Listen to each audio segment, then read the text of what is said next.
Paris-Toulouse, le choc des stades devait rythmer cette 22e journée à Jean-Bouin en ce samedi ensoleillé, avec des Parisiens luttant pour leur maintien et des rouges et noirs pour la qualification. Malgré le très fort enjeu qui avait rempli l'enceinte de la Porte d'Auteuil, les acteurs de ce classique vont nous offrir l'une des rencontres les plus passionnantes de la saison. Toulouse prend le match en main, s'installe dans le camp adverse et se sert de la touche comme rampe de lancement pour une action en première main qui va faire mouche. Après le maul organisé autour de Gray et Gheraldini, on déroule et Bézi va passer à Ficou dans l'axe. De retour de sélection avec les Bleus, il sert le second centre Vandile Ndjekevu qui prend la porte afin de permettre aux Rouges et Noirs de prendre tôt le score dans cette confrontation. Holmes a transformé et Plisson réduit la marque à 7-3 quand le Stade français est dans la réaction. Mais un autre Sud-Africain de la Ville Rose va flairer le bon coup. Cheslin Kolbe intercepte cette passe de Jonathan Danty et va marquer le deuxième essai transformé des siens au bout de 20 minutes.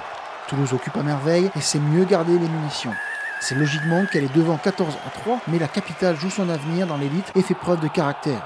Sur ce temps fort, Jules Pizon choisit la passe au pied en diagonale et Jimmy Yobo va prendre le meilleur sur Maxime Médard, maîtriser le ballon et aplatir en coin d'en but. C'est une superbe action de lucidité du centre ailier, mais comme Plisson ne convertit pas en coin et Holmes a rajouté 3 points, l'écart est de 9 unités au tableau d'affichage. Paris fait beaucoup d'efforts quand les Hauts-Garonnais sont réalistes. Au terme d'un nouveau temps fort, Zach Holmes claque son 3e drop de la saison, presque dans un fauteuil. Bien drivé par le remuant Coville, les Franciliens veulent scorer avant la pause. Après le jeu au pré, Paris s'écarte et ça passe avec rebond, trouve Yobo. La vidéo va confirmer qu'il n'a pas mordu la ligne de touche et nous en sommes à 2 essais partout lors de ce premier acte en ballon, conclu sur ce 20-13 car Plisson est encore en échec sur ses transformations. Ce même Jules Plisson réduit la marque à -4, mais c'est encore et toujours le Stade toulousain qui a la main sur la balle dans le camp adverse. Après 2 charges de la 3e ligne avec Elstadt et face à Lélé, le demi-de-mêlée Bézi revient petit côté. Son inspiration permet à Cheslin Kolbe de faire parler vitesse et appui. Il fusille les 2 défenseurs et marque l'essai transformé du 25-16 qui devient 27-16. Mais Paris se veut mobiliser et pousse pour revenir. Des efforts terribles sont déployés par Alberts et consorts pour franchir la ligne alors que leur mêlée prend le pas sur sa vis-à-vis. Bien soutenu par le pilier Van der Merwe, le taulier Antoine Burban ramasse et marque sous les yeux de l'arbitre Romain Poite. À 21-27 puis 23-27, les hommes d'Azam et Dupuis y croient. Ils poussent encore et toujours pour marquer cet essai qui les ferait enfin passer devant au score.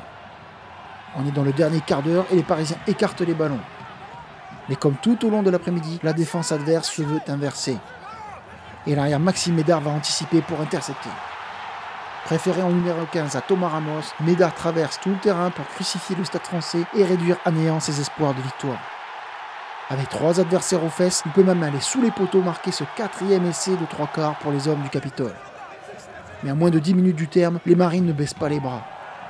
Pareil le capte le lancer de Bonfils sur cette pénale touche. Le numéro 20 Clément Daguin dirige Manu Militari Segro qui concasse leurs opposants et le demi de mêlée récompense d'un 8e essai tous les efforts consentis par les soldats roses. Paris aura la balle de match nul, mais les hommes d'Azam et Dupuis vont finalement opter pour la pénalité qui va sécuriser un bonus défensif précieux en vue du maintien. Avec ce succès 37-33 dans la capitale, Toulouse s'octroie ce classique et peut toujours rêver de qualification quand Paris est en souffrance et menacé en bas de classement.